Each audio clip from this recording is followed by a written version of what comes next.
Hey guys, back here today with another Love Dare. Today is day 24, Love versus Lust. 1 John 2:17 says the world is passing away and also its lusts, but the one who does the will of God lives forever. Adam and Eve were supplied with everything they needed in the Garden of Eden. They had fellowship with God and intimacy with one another. But after Eve was deceived by the serpent, she saw the forbidden fruit and set her heart on it. Then Adam joined her in sin, and they both ate against God's command. That's the progression from eyes to heart to action, and then follow shame and regret. We too have been supplied by God with everything we need for a full, productive, enriching life.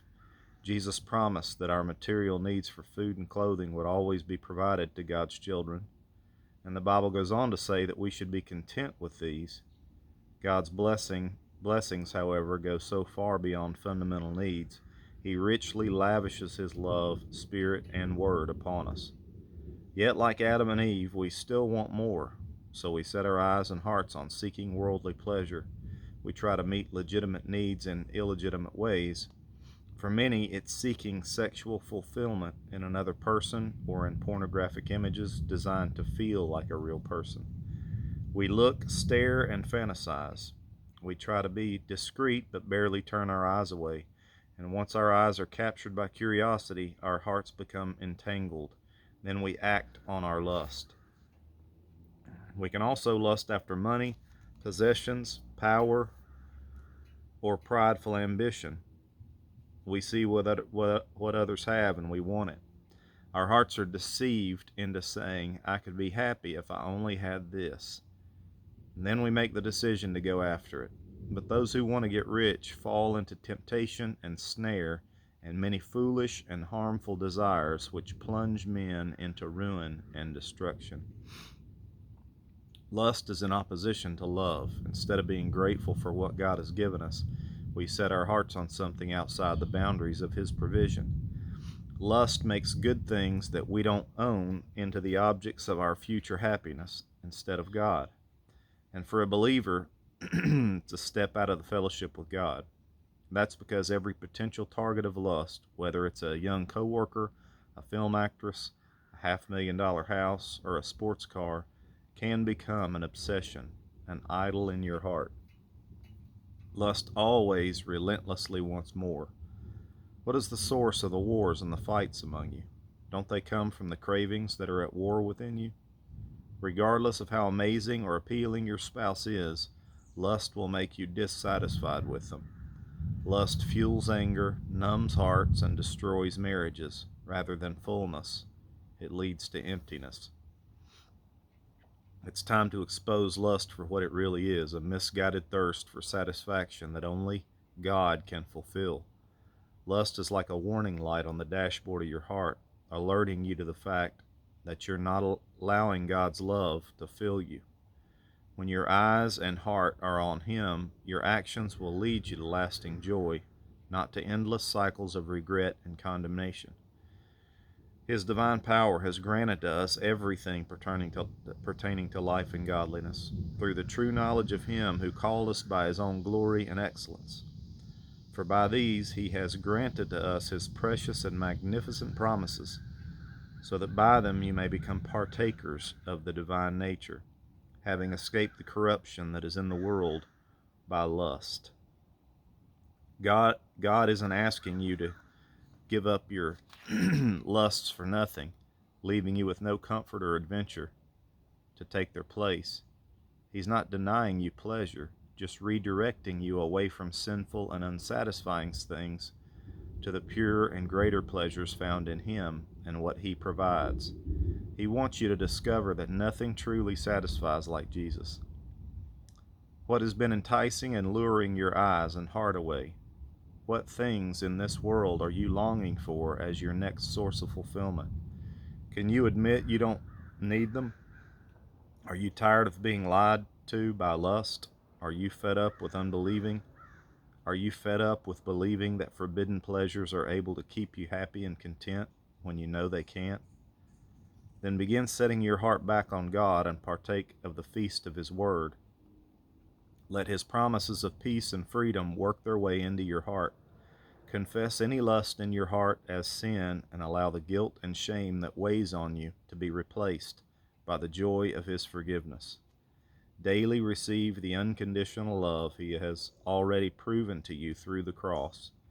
Focus on being grateful for everything God has already given you rather than choosing discontentment.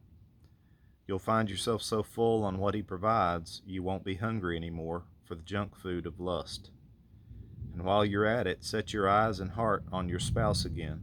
Rejoice in the wife of your youth. Be exhilarated always with her love. For why should you, my son, be exhilarated with an adulteress and embrace the bosom of a foreigner? For the ways of a man are before the eyes of the Lord, and He watches all his paths. Do not love the world, nor the things in the world. If anyone loves the world, the love of the Father is not in him. Lust is the best this world has to offer, but love offers you the best life in the world. So here's today's dare. End it now. Identify any obsession or object or lust in your life and let go of it. Expose any lie you've swallowed in pursuing forbidden pleasure and reject it. Lust cannot be allowed to live in a back closet. It must be killed and destroyed today.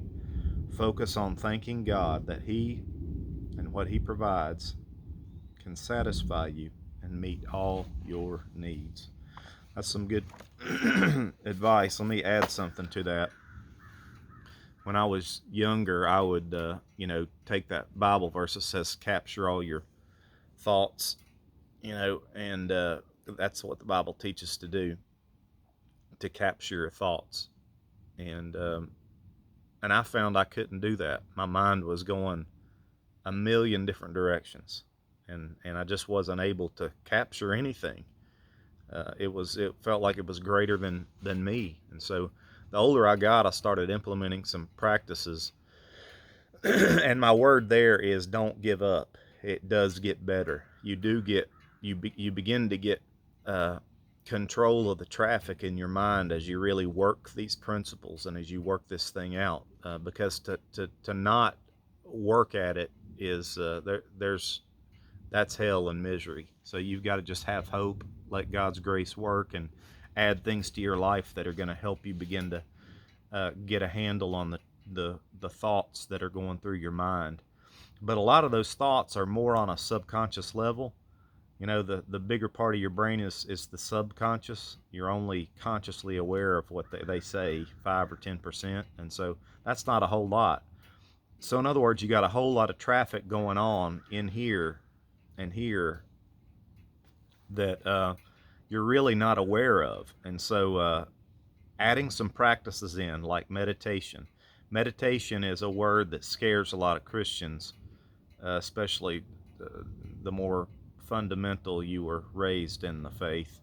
But the truth is, the Bible is loaded with commands to meditate, meditate, meditate. It's something you've got to do. It's a default setting in the brain, and it's one of the only ways that you can get healthy and get focused on certain things is to meditate on things. And so one of the practices that I have picked up through the years is a meditation focus that is focusing on the breath. And again, that may sound strange to some of you, but if you'll take 5 minutes a day, just 5 minutes, you can set a timer on your phone. And what you want to do is meditate. You want to just breathe. You want to breathe slowly and just take a breath when you have to have it. In other words, I can take a breath.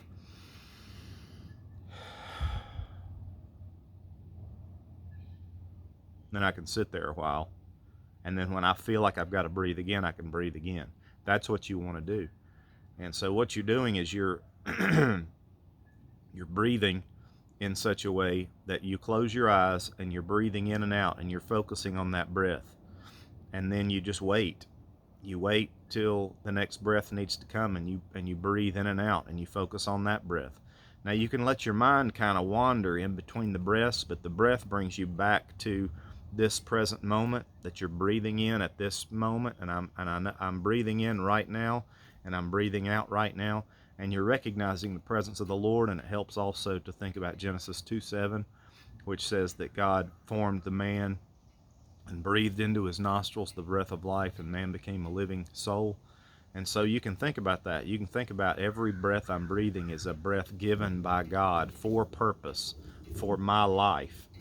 And so you're just coming back to this backbone of breathing in and breathing out. And again, you're not trying to breathe fast, or it's a cadence that your body's going to have when you've got to breathe. And you're just focusing on the breath. Each time you breathe, you're focusing on the breath. Now that may sound really strange, and not how in the world could that help you, but what it does is, over time, if you'll do that 5 minutes a day, just 5 minutes a day over the long haul, a lot of the chatter and a lot of, I talk about, a snow globe. You can shake up a snow globe and snow's going everywhere in there. But if you set it down, that snow will settle after a while. And that's what this is like. Your mind will begin to settle. The Bible says to be still and know that I am God, what God commands us to do. And so it's practicing that is what it is. And so a lot of that traffic in your mind and in your heart will begin to settle, and you'll begin to pick out thoughts that are not true and they're not right, and you don't want them. That's capturing your thought. Get out of here. See, but if you don't know it's there, you can't tell it to get out of here. That's one thought. Another thing is to begin to practice gratitude. I used to have a gratitude journal that I would just write out everything I'm grateful for. Everybody in life has things they're very grateful for and things they're not happy about at the moment. And what you want to do is train yourself to focus on the things that you are really, truly grateful for, and just write them out. And if you'll get in the habit of, now all that is worship. Okay? Gratitude is an emotion that means you have received something. Okay?